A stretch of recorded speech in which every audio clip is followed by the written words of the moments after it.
Hi everyone, I'm Bobby Jean, the owner of Noodle and Roo and the artist behind Bobby Jean Dolls. Today I'm going to be showing you a little bit about how to remove factory paint from a doll. I'm going to be using a Bratz doll. Some of the supplies you're going to need are a tea towel to protect your surface that you're working on. Acetone can remove paint and finishes off of counters and tables, so just keep that in mind. I also use foil. I use the foil to protect the body of the doll. The vinyl body of the doll is a little bit more temperamental with acetone, so you can dissolve the body rather rapidly if you get any on her body. I use some cotton rounds. I use Q-tips or earbuds, little cotton earbuds. I also use little pointy objects. I've also used X-Acto knives and such to get the paint out of little areas like the teeth or the corners of the mouths. And I'll show you how to properly do that so you don't damage your doll. I use coconut oil. This is optional, but I recommend it to keep your doll moisturized afterwards. And I also use 100% acetone nail polish remover. When you're purchasing this, make sure that it's 100% acetone and not 100% acetone free. Some nail polish remover doesn't have any acetone in it. But this I bought at a grocery store. This one I bought at a beauty supply shop. They both are the exact same thing. You can also get them at hardware stores, 100% acetone. You'd obviously be getting a larger bottle and need to be doing a lot of dolls if you got some from the hardware store. And then I use a Bratz doll and some soap. Any soap that you have, even dish soap if that's what you want to use.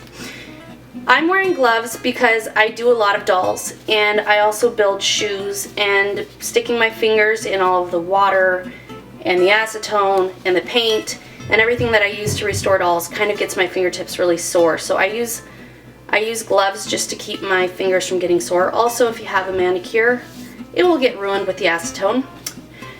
So I start off by removing the Bratz clothing, and I just discard that. Sometimes I reuse some of it, but that's rare. When I first use my doll, I look to make sure that it only has factory paint on. Sometimes you'll find a doll that somebody's already drawn on or painted on, and that can sometimes stain the doll's face, and I'll show you how to remove stains in a future video. But I make sure that her hair is up and away from her face. And then I take a piece of foil and I protect her body. And I often just leave this foil on during the entire restoration process until I'm doing the clothes, just because it keeps her clean. I've already cleaned her body, so I wrap it up with foil. And I like foil as opposed to plastic wrap because it actually stays on. Now I'm going to take one of my cotton rounds, and you can use a cotton ball, but I like to use the cotton rounds just because it's easier to get more surface area. And one of the tricks to getting the doll's face nice and clean is to be doing kind of a rocking motion, so you're constantly using a clean portion of the saturated cotton. You're not having a portion that already has paint that has been removed and put onto the cotton somewhere else on the doll's face, because it can bring some paint somewhere else and smear it, and you don't want to bring paint from your cotton ball back onto the doll's face and smear it, and it can cause you some issues. So pay attention to the way I rock my arm to keep clean cotton on her skin. Okay, so I pretty thoroughly saturated this. It's pretty much soaked. And what I do is I just take it and I kind of start in the corner and I kind of go pretty fast.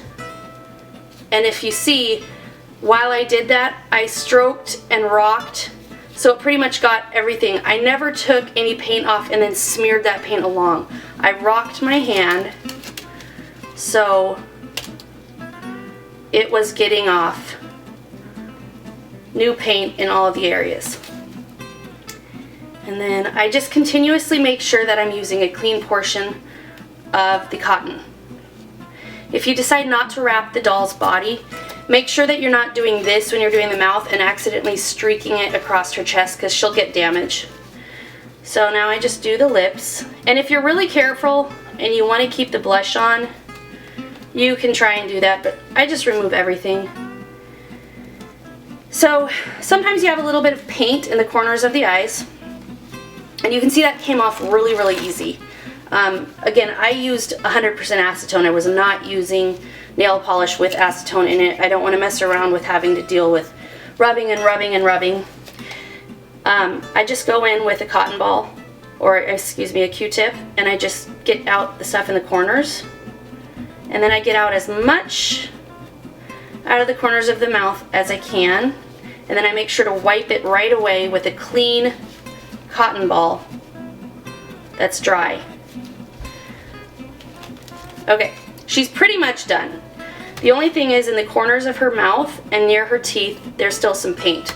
Some of you might choose to leave that there and just cover it up with other paint, but I'm going to show you how to remove it. So I have this cotton ball, and I'm going to put a little bit of acetone on it, and I'm going to take something sharp. This is actually a dental tool. I have a bunch of these because my husband's parents run a dental lab, so I take it and I put it in the corner of her mouth, and I rub and I rub, and I look to see how it's doing, and then I go to another clean portion of it and I put it in the corner of her mouth and I rub. And you can do this with an X-Acto knife. It won't cut her face unless you're extremely aggressive, and I'm not pushing that hard, so I'm not worried that I'm going to damage her face. Sometimes there's little particles in there.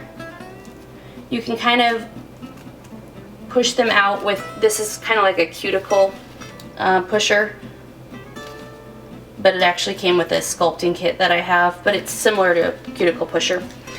So once you feel like you've gotten her totally clean, and I do, you always look to the side and make sure you didn't accidentally smear some paint over towards her ears, because that's very easy to do and miss. Now what I do is I take her and I put a little bit of soap on her face, or I miss entirely, and I'm going to take her to the sink and rinse her off.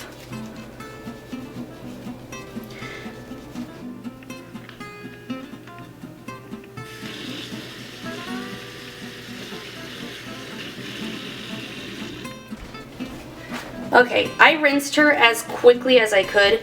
The reason why is because acetone is a very drying product, and if you leave acetone on her face, even though it evaporates rather quickly, it can actually break down the vinyl and make it a little brittle.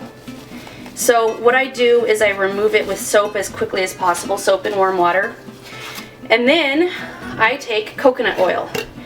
And some people use oil, eucalyptus oil, or whatever oil you want to use, to actually put on the face prior to removing paint. I feel like if you do the method that I taught you, you don't have to. But the purpose of that, why some people do it, it isn't because it removes the paint. It's because the oil actually prevents the paint that you have removed from being smeared on another portion of the face. So I just kind of goop it on there. And she's going to be really shiny, and don't try to paint her when she's like this because the paint doesn't like to stick to the oil. This is also what I condition the doll's hair with, or fix squeaky neck. I use coconut oil just because I have it on hand. Before you paint her, you're going to want to wash her with soap again to get all of the oil residue off. And now she is ready to sit there and be moisturized. Thank you. I hope this was helpful.